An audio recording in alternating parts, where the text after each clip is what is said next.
Good evening, everyone. How's it going? It is Wednesday tonight, and here we are on this channel, Flawed Man of God. My name is Stuart Davis. I'm a deacon at a small church just outside of Richmond, Virginia. I'm not a pastor, I'm not a biblical scholar, and I haven't been to seminary. I'm not trying to get you to join my church or donate to any special cause. What I'm here to do is talk about God, talk about Jesus, talk about the Holy Spirit, talk about Christianity, and give my thoughts and perspectives on it. Hear from what other people here in the chat have to say about what we discuss. So, if you are somebody who's interested in learning more about Christianity, trying to or thinking about starting a relationship with God, please, by all means, you're very welcome to be here, and we want you to kind of get what information you can from us, some sort of influence or perspective, a day in the life of whatever you want to call it. Um, I'm here to offer it. I've been a Christian my whole life, 39 years, non-denominational Protestant. I don't subscribe to any particular doctrine or denomination, just in the word every day, just trying to make sense of it, trying to do better myself and help others be better. So, with that said, like I said, it's Wednesday. It's hump day. So what better day to get us over the hump than Samson, the strong man, strongest man who ever lived. He had God's he had God's power, and he went to the gym and he worked out. Chat is quiet tonight. Nico's here though. First, as usual, as per the usual, Nico is in here first. Typing that chat in about an hour and hour and 15 minutes ago. Just me and Stuart. Oh, how's it going, handsome? Look, I'm wearing these boomer shirts. This is just a printed shirt, right? But it's close to a Hawaiian shirt. And so I wore it, and I'm going to wear more of them, Nico, specifically because you had something to say about the last one.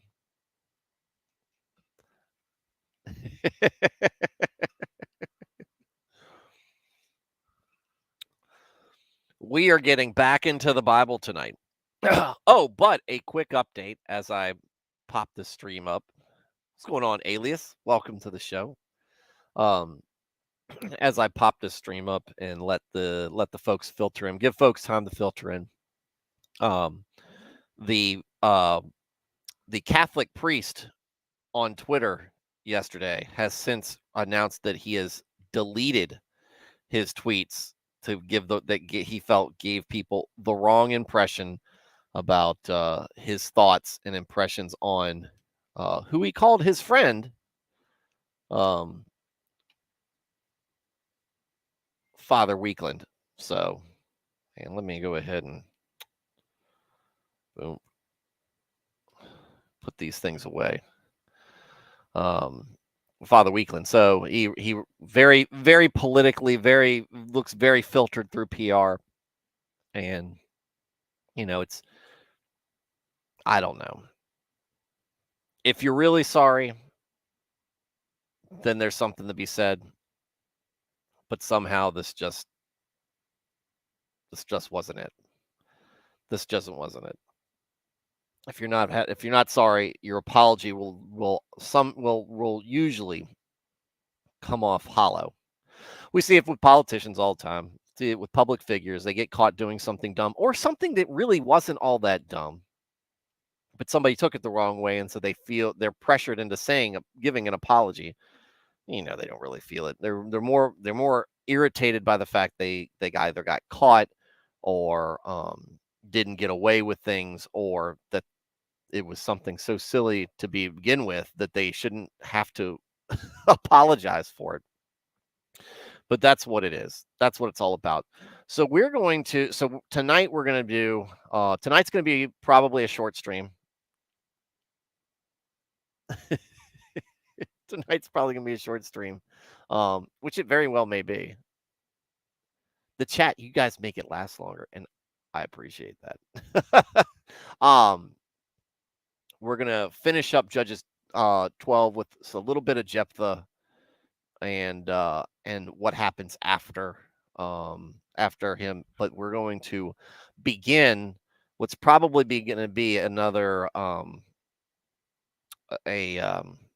probably a 2 to 3 night coverage of uh, probably the most famous uh, character man in Judges, and one of the most famous in, let's call, secular understanding of the Bible, Samson. And he is much more than just the relationship between him and Delilah. But it's a very interesting tale, and a lot of what we'll see will kind of parallel with what we've already read about Jephthah, and we're taking for granted um you're taking for granted the power that God gives us in one way or another. Nico, was it you last night who said that you were interested in Lutheran, going and possibly going to a Lutheran church if you had one locally?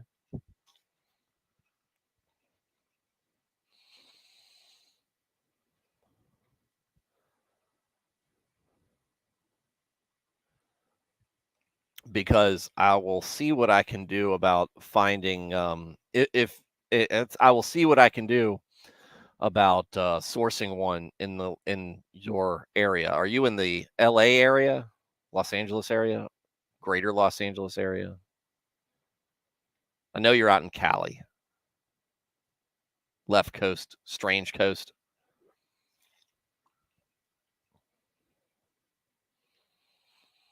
Oh, you'd be surprised. You'd be surprised. LA, see, this is the thing. We make fun of LA. We make fun of California. We make fun of the left coast. Um, uh, we make fun of the left coast, and I want to say there's a lot of people who live out there. And so while the vast majority of them, I think, are weird, look, that's just my impressions as a simple Southerner. Um, that their culture does not make sense to me.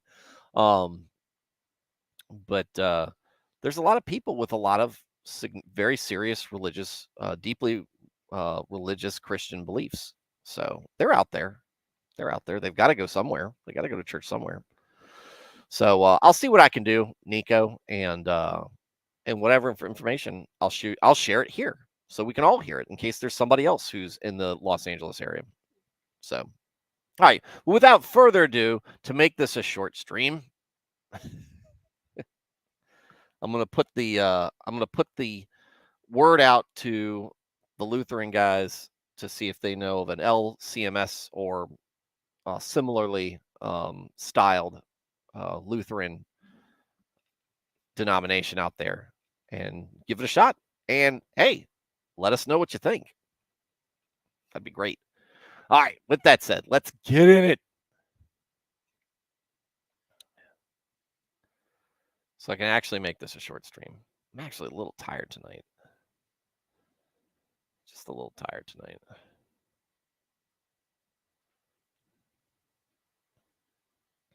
All right. Boom, boom. There we go. I said Jeff's account ends pretty abruptly. It doesn't end as abruptly as I made it seem. I totally forgot there's part of another chapter where they talk about it, but it's just, oh yeah, that part's over. So Jephthah is still in charge, still running things, and maybe a little bit more sad about it. Hopefully a little wiser on account of this, if through his grief. But we're not gonna perseverate over that. We've already discussed that to at length. All right, Jephthah and Ephraim. The Ephraimites, or I'm sorry, chapter 12, the Ephraimite forces were called out, and they crossed over to Zaphon. They said to Jephthah, Why did you go to fight the Ammonites without calling us to go with you? We're going to burn down your house over your head.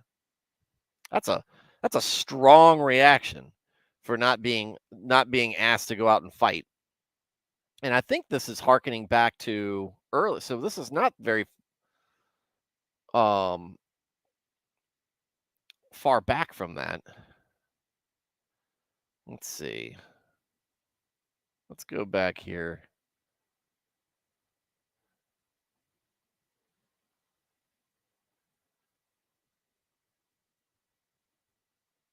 Or was that the Gideonites? Or was that Gideon? Let's go back to Gideon. Yeah, Blaine, you've been late before, so let's not even. Dude, I am loving Musashi, by the way. Musashi's great. Abimelech, that's still. So Abimelech means. Here we go. Yeah, all right. So let's go back. Let's harken back to Judges 8 for a second. Beginning of chapter 8. Now the Ephraimites asked Gideon, "Why did you treat us? Why have you treated us like this? Why didn't you call us when we went to fight Midian?" And they challenged him vigorously. And and Gideon handles it very diplomatically. They come a little hard at Japhet or Jephthah. Might not be the best time to go doing this. Man's probably still grieving. So, and he's a mighty warrior, right? He's not afraid to fight. Might be afraid to lose, but he's not afraid to fight. And so now they're going to say, "We're going to burn down your house over your head." His house with his family, what's left of it. I'm assuming a wife or wives, some sort of people he is fond of. So let's see how he responds. Jephthah answered, "I and my people were engaged in a great struggle with the Ammonites, and although I called, you didn't save me out of their hands. When I saw that you wouldn't help, I took my life in my hands and crossed over to fight the Ammonites, and the Lord gave me victory over them. Now, why have you come up today to fight me?" What's the Ephraimites' problem? Jephthah then called together the men of Gilead and fought against Ephraim. The Gileadites, we got some Israelite on Israelite crime here. The Gileadites struck them down because the Ephraimites had said, "You Gileadites are renegades from Ephraim and Manasseh." The Gileadites captured the fords of the Jordan leading to Ephraim, and whenever a survivor of Ephraim said, "Let me cross over," the men of Gilead said, "Are you an Ephraimite?" Oh, I love this part. This part's hilarious. All right. The Gileadites captured the fords of the Jordan leading to Ephraim, and whenever a survivor of Ephraim said, "Let me cross over," the men of Gilead asked them, "Are you an Ephraimite?" If he replied, "No," they said, "All right, say Shibboleth." If he said Sibboleth, because he could not pronounce the word correctly, they seized him and killed him at the fords of the Jordan. You're done in by your cultural lisp. Oh, he goes, "Are you an Ephraimite?" No, I'm not an Ephraimite. Really? Yeah, I mean it. I'm honest. I'm not an Ephraimite. Okay. Just one question, one request of us to prove you right. Say Shibboleth. Immediately sweating out. I should have worked on my shishes. Shibboleth. Nope. Get him. Oh. It's the bridge during Monty Python and the Holy Grail all over again. You say it. Well, I can't say it. Because he cannot pronounce the word correctly, they seized him and killed him at the fords of the Jordan. 42,000 Ephraimites were killed at that time. So Ephraimites are a rebellious group, or an ornery bunch at least, and they come out against Jephthah, who is a great warrior and great general. Not always the smartest when it comes to being faithful to God, but he had to live with that. All right. And I'm sure nothing is worse. Look, even whether, no matter which perspective you take, if he sacrificed her as a burnt offering, obviously that is going to cause some trauma, or sacrificed her by committing her to temple service and perpetual virginity, then obviously that has its own uh, own wear and tear on you, especially at a time when um, your family line is incredibly important. It's not as important nowadays, but it was very important back then. I mean, look, family to us now, a lot of times you've got God and then you've got family below it. With these folks, it's like God and family right underneath of it, and he's going to miss out on that. So, Fig, welcome to the chat. Welcome to the chat, Fig. Jephthah led Israel 6 years. Then Jephthah the Gileadite died and was buried in a town in Gilead, as one does. And then we're going to do 3 quick ones. Ibzan, Elon, not Elon Musk, and Abdon. After him, Ibzan of Bethlehem led Israel. He had 30 sons and 30 daughters. He gave his daughters away in marriage to those outside his clan, and for his sons he brought in 30 young women as wives from outside his clan. Ibzan led Israel 7 years, not long. Then Ibzan died and was buried in Bethlehem. Notice where we're at. We're not hearing the normal. Not hearing the normal. And Israel did evil in the sight of the Lord. We're seeing kind of they're maintaining, right? After him, Elon, the Teslaite, JK, Elon the Zebulonite led Israel 10 years. Then Elon died and was buried in Aijalon in the land of Zebulun. How old are these guys, I wonder? Because they're not lasting a long time. Like 7 years long, like we think of 2 presidential terms as 8 years. They didn't really last that long. Elon didn't last much longer than that. It's not a long time, and they're dying at the end. Like imagine a pope, and how long they have.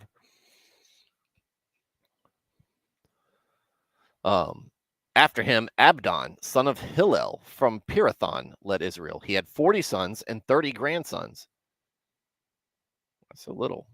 Sounds like. Anyway, they rode on 70 donkeys. You comfortable?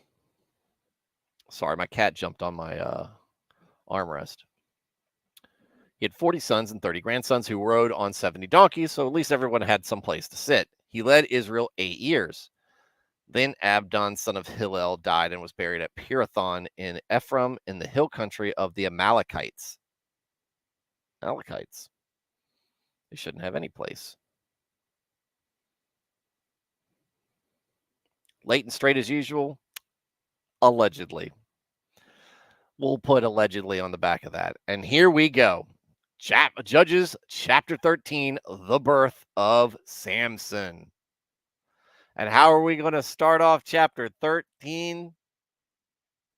You guessed it. Again, the Israelites did evil in the eyes of the Lord, so the Lord delivered them into the hands of the Philistines for 40 years. I think we've heard just a few small comments about Philistine beforehand.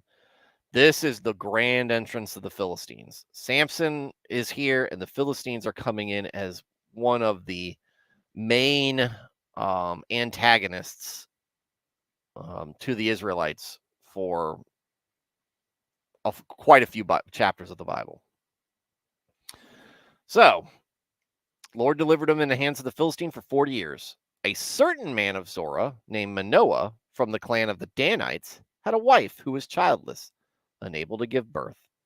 The angel of the Lord appeared to her and said, so this is again, here we go. A lot of, and really, I haven't put much emphasis on that until just now, paying a lot more attention.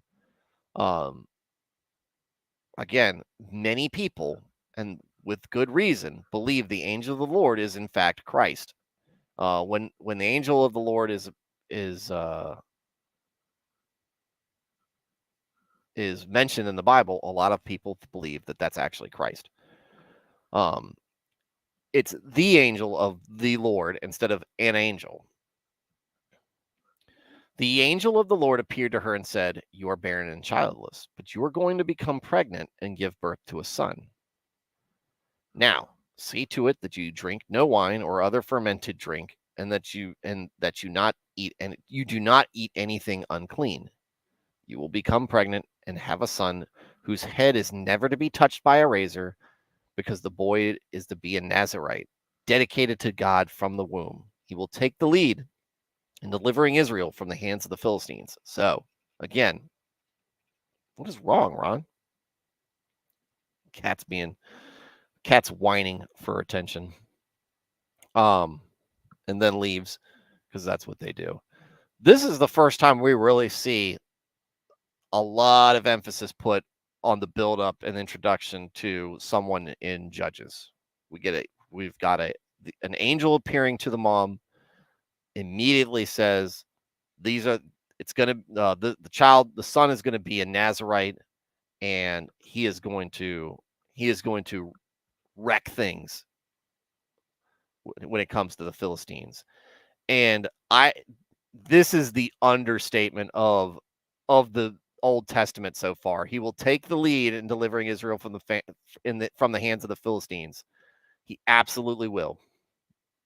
I think they are dying from exhaustion. So many children. That's very true. That is very true. And it's probably, you got to think of what kind of full-time job it is to keep the Israelites in check with all this. It has got to be stressful. It's got to be stressful. And we don't know how old these folks are when they're taking charge. I will say, Samson's going to be a little young, little bit on the young side. So then the woman went to her husband and told him, a man of God came to me. It wasn't me. He looked like an angel of God. Very awesome. I didn't ask him where he came from, and he didn't tell me his name. But he said to me, you will become pregnant and have a son. Now then, drink no wine or other fermented drink, and do not eat anything unclean, because the boy will be a Nazirite of God from the womb until the day of his death. Then Manoah prayed to the Lord, pardon your servant, Lord. I beg you to let the man of God you sent to us come again to teach us how to bring up the boy who is to be born. This is one of the best responses I've heard in the Old Testament. This is like a top 10 like good best responses to God when he's been blessed. He hears first off, he believes his wife, right? And she's probably a very faithful woman in her own right, because she's being blessed with this. Because God's not going to commit someone like this to somebody who's going to be obnoxious about it. Come to him, he believes her, and immediately the first thing he does is something that to me harkens very much to what Samson's going to do when he has his conversation with God. I'm not going to, or not Samson, when Solomon has his conversation with God, which I'm not going to get into. I'll save it for when we get there. Some of you guys and gals might already know what I'm referring to, but immediately he goes, you're blessing us with this child, and he is to become a Nazirite. You have very specific plans regarding him. So bring the angel or the man you sent, bring him back and teach us how to bring up the boy so that we can do it right. The man is being very very humble, but also very faithful in the fact that he wants to do the right thing, and he wants to make sure he's doing the right thing. So he's asking God for this. So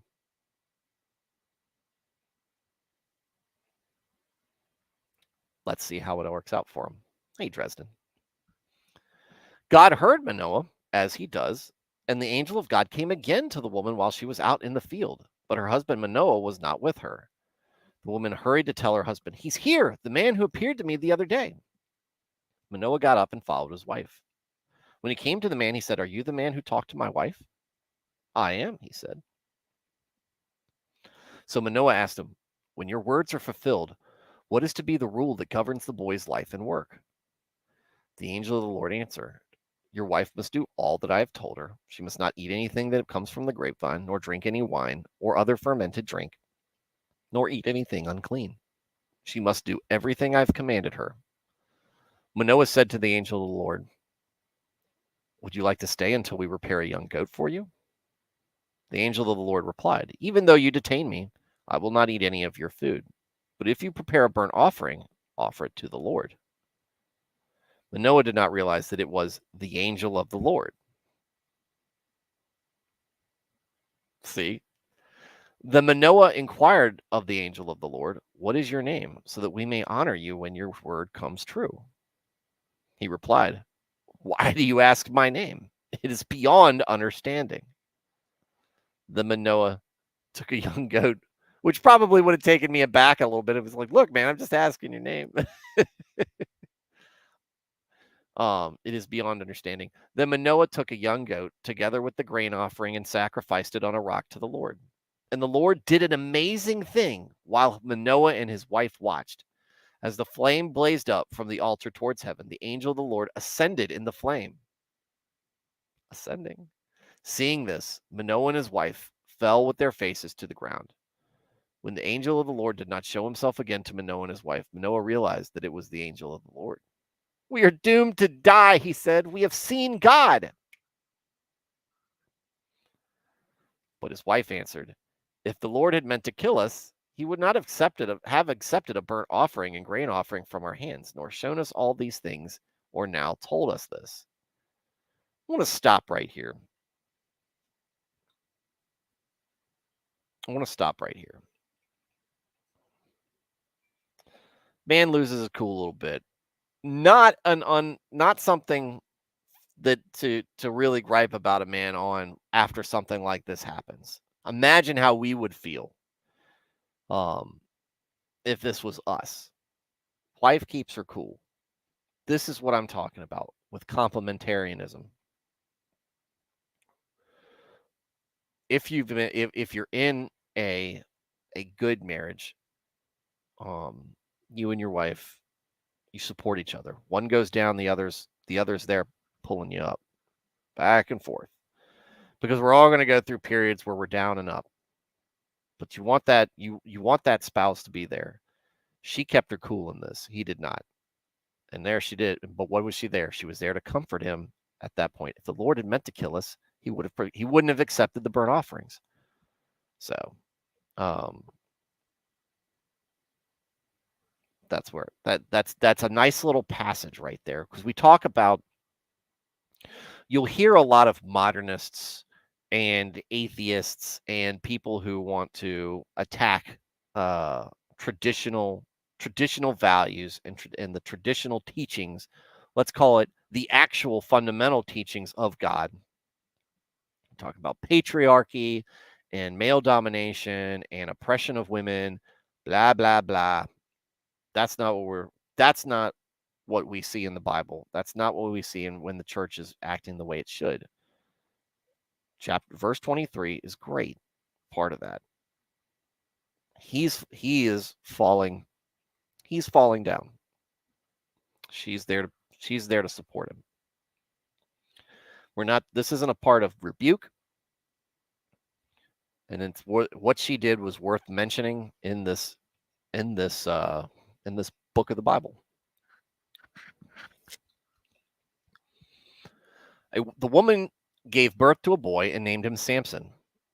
He grew, and the Lord blessed him, and the Spirit of the Lord began to stir in him while he was in Mahana, Dan, between Zorah and Eshtal. So, oh, we're halfway through. I'm not going to get it. We're like I said, this is going to be a 2 to 3 night thing with Samson. Samson eats his Wheaties. Samson doesn't skip leg day. Samson's on a keto diet or whatever diet Nazarites on. And if you don't know, Nazarites are in effect people who are dedicated to God, generally from birth. They It's almost like they take, or they have vows upon them, or they take vows, um, vows. I don't know why I'm struggling with that word this morning or this after. Oh man, guys, I told y'all I was tired. Getting some amateurish streaming right now. These are folks who are generally heroes in one way or the other. Samson, you're going to see a lot of leadership and a lot of physical strength. So there you go. All right, and they do things, and one of the big things behind them is basically they don't drink wine or eat anything unclean. They're very much maintaining the Levitical food and the food laws and avoiding alcohol. So, all right, guys, we'll cut loose a little early tonight. It's a short stream, like I said, Nico, and glad to have you guys in. We're going to be doing some more on Thursday. Like I said, I'm going to try Friday being more of a relaxed stream, and it'll go as long as it needs to go. So if you guys want to have something y'all want to talk about, a topic related to Christianity or not, that you want to discuss, ask questions, do all sorts of stuff, by all means, show up, talk about what you want to talk about. Lay your troubles upon us or tell us some stories. It's whatever. You guys, like I said, I just want to add a little bit of, see what else I can add to this stream to help things. I need to reach out to Eric Roland and get him back on here so we can talk about stuff. I had a request from a friend of mine who occasionally tunes into the show, who wanted to know, wanted me to do a stream on dinosaurs and how they relate to the Bible. And that's a tough one to me, but I like it. I want to, because I love dinosaurs. Fascinating to me. They're huge. That's why I love Jurassic Park movies. It's big giant dinosaurs eating people, and that's the whole movie. It's not complicated. There's no story arc that I care about. It's just dinosaurs eating people. So, all right, everybody. Nico, Alias, Blaine, Fig, Dresden, thanks for tuning in. And this is the build up. Make sure to tune in tomorrow night. Samson is such a great group, great thing, great topic. This is such a cool part of Judges. And you'll learn a lot about him if you haven't really studied much about Judges. Samson's something awesome. So, with that said, everybody, have a very good night, and thank you, Fig. Thank you, Blaine. Have a very good night, and God bless.